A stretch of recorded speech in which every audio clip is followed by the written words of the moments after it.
Ош шаарынын Монуев көчөсүндө жайгашкан жолдун эки тарабындагы май куючу жайлар ушул көп кабаттуу үйлөргө аябай жакын жайгашкан. Ошондой эле бул шаардын тыгындарын пайда кылгандыгы үчүн дагы эл арасында бир топ нааразычылыктар жаралып келген болсо, учурда эки деңгээлдүү өтмөктүн курулушуна дагы тоскоолдук жаратып келген.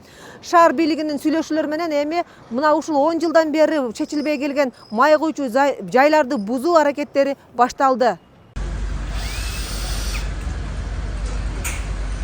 Бул, конечно, бул эми туура нерсе, бузуш керек, алыш керек. Буну давно алыш керек болчу. Бул убакка дейин созулганы өтө өкүнүчтүү бул. Жеке адамдын чөнтөгү эмес, элдин коопсуздугун ойлош керек да, элдин коопсуздугу биринчи очередте туруш керек.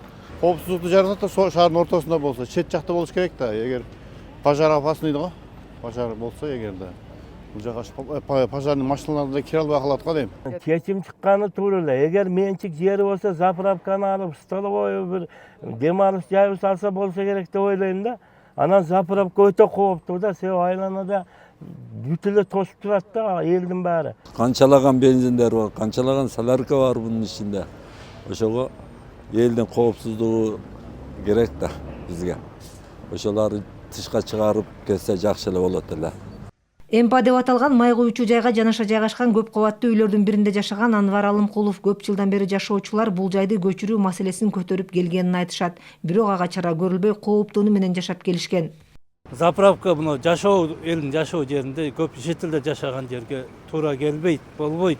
Жарылуу болот, Кудай өзү көрсөтпөсүн, жарылуу болот, башка болот. Коопсузданып жашап келгенбиз, көп жерлерге кайрылганбыз. Результат болгонубуз. Эми мына бүгүн жакшы результат болуп, мына көчүрүп атыр. Ошо жаңы келген мэрибизге рахматтар, жакшылыктар болсун. Буга чейин шаар мэри аталган жайда болуп, бекет жашоочулар үчүн кооптуу экенин айткан. Мэриянын сунушун жана коомчулуктун нааразычылыгын эске алып, май куючу жайдын ээлери өз эсебинен бузуп жатышат. Биздин жарандар жабыркамакта. Ошон үчүн Ред Петролиумдун жетекчилери менен МПАнын заправка жетекчилери менен чогулуп сүйлөшүү жолу менен обоюдно булар дагы жабыркабасын, биз дагы жабыркабайлы деп мындай макул болдук.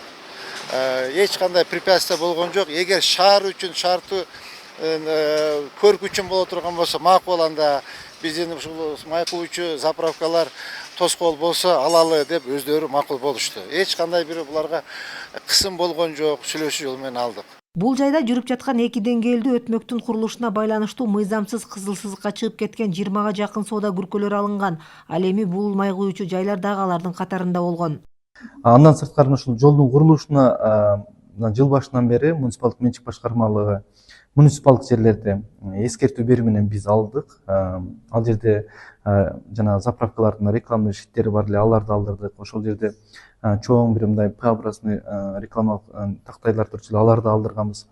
Ошондой эле магазин алдында мындай муниципалдык жерге чыгып убактылуу пайдаланып ижарат келишип түзгөн алардын бардын ондогон ашык ушул биздин ижарачылар менен келишимди бүзүп, андан кийин ал жерди тазаладык да.